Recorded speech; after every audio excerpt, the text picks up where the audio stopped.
Hi everyone. तो already आपने question देखा होगा। तो क्वेश्चन में हमें कहा जा रहा है कि हमारे पास एक सिलेंडर ऑफ मास m है और सिलेंडर ऑफ मास m जब एक तरीके से अनरैप होता है तो ये नीचे आता है। तो हमें एक तो बताना है इन मासलेस स्ट्रिंग्स में टेंशन कितना है और दूसरा हमें बताना है कि जब ये सिलेंडर नीचे आता है हाइट h जब ये नीचे आता है तो हमें इसकी वेलोसिटी बतानी है। लेकिन पहले ये रेस्ट से ही स्टार्ट करता होगा ऑब्वियसली। और दूसरी बात टेंशन जो स्ट्रिंग्स में आएगा वो सेम आएगा क्योंकि एक तो क्वेश्चन में ऑलरेडी यूं ही है, वहाँ पर टी मीन सेम ही आता होगा। दूसरी बात अगर आप देखोगे सेंटर ऑफ मास से ये स्ट्रिंग जो है ये इक्वल डिस्टेंस पे है। ये दिखने में हमें ऐसा लगता है बिल्कुल कोई सिमेट्रिकल है। अगर सिमेट्रिकल है ऑब्वियसली सेम ही आएगा और स्ट्रिंग वैसे भी सेम ही है, मासलेस है। ठीक बात है। तो लेट्स स्टार्ट। पहला पार्ट हमें कहता है, हमें बताना है कि हमारे पास टेंशन कितना है इन स्ट्रिंग्स में और दूसरा हमें बताना है हाइट h जब नीचे आएगा तो वेलोसिटी क्या होगी। मुझे एक चीज बताओ, जब ये नीचे आएगा तो इसका सेंटर ऑफ मास किसी न किसी एक्सेलरेशन से नीचे आएगा ऑब्वियसली। तो मुझे एक चीज बताओ, ऊपर इसको फोर्सेस टेंशन लगते हैं और नीचे जो फोर्स लग रहा है वो mg लग रहा है। ऑब्वियसली जब नीचे आ रहा है एक्सेलरेट कर रहा है तो नेट फोर्स कुछ ना कुछ बचता होगा ऑब्वियसली। तो आप से दैट नीचे mg लग रहा है अकॉर्डिंग टू दिस कंडीशन। नीचे mg लग रहा है, एक मिनट,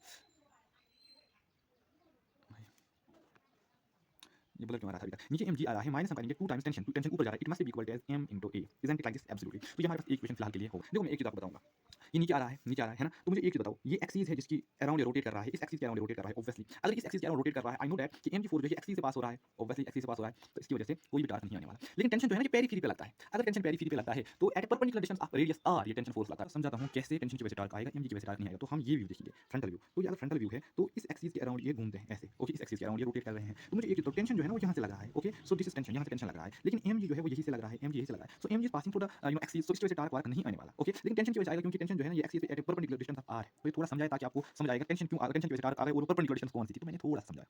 इनकी वजह से टार्क बिल्कुल आएगा, इनकी वजह से टार्क बिल्कुल आएगा, ओके। तो इनकी वजह से जो टार्क आएगा वो ऐसे मैं लिख सकता हूँ, टार्क होता है फोर्स इनटू परपेंडिकुलर डिस्टेंस। तो मैं लिख सकता हूँ 2 times tension into perpendicular distance जो है दैट्स r, है ना, that's r। It must be equal to I alpha. I is called as moment of inertia of the cylinder and alpha is the angular acceleration. So I can see that 2 times torque into, sorry, 2 times tension into r means ये दो times torque ही है। It's equal to moment of inertia of a hollow cylinder that's equal to as 1 by 2 mr square. Alpha is also equal to as a by r, that's acceleration divided by r, है कि नहीं। सो यहाँ पर मेरे पास ये r और एक r cancel, ये r और एक r कैंसिल। तो हमारे पास जो एक्सेलरेशन आ गई that M A came equal to as 4t, है ना, that M A came equal to as 4t। इसका वैल्यू हम इसमें डालेंगे। जब हम इसका वैल्यू इसमें डालेंगे तो एम जी जो आ गया वो आएगा, एम ए के बदले में 4t, ये 2t इधर हो गया plus 2t, that is equal to as 6t। तो टेंशन जो आ गया हमारे पास that is equal to as M G by 6। पहला पार्ट डन, है ना। तो इन रेशियो में जो टेंशन है इसमें भी mg बाई 6, इसमें भी mg बाई 6, सही बात। अब नेक्स्ट थिंग हमें बताना है जब हाइट h नीचे आता है तो हाइट h नीचे आने पे इसकी वेलोसिटी होगी। बहुत इजी है ऑब्वियसली, मैं यहाँ से लिखूंगा। देखो पहले इसकी वेलोसिटी 0 है ना, तो मैंने यहाँ पर लिखा 0 है। It must be equal to 2as, सही बात है, s is h। तो v square is equal to 2। अब एक्सेलरेशन हम कहाँ से निकालेंगे, एक्सेलरेशन हम कहाँ से निकालेंगे। देखो यहाँ से हम एक्सेलरेशन निकालते हैं।